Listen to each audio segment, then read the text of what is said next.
Question is, what if I want to update the value of an element at a specific position in the array?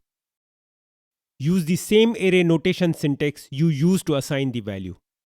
This one.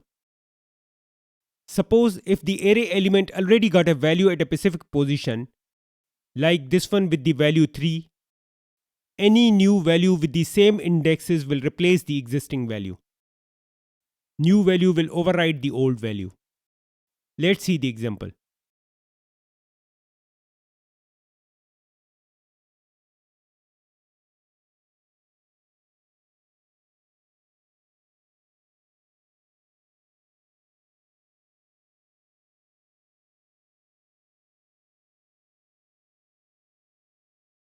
This will replace the value of 3 to 10 because this position is already assigned a value of 3.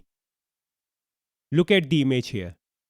You can see the value of 10 in the output window here, instead of 3, which was the old value.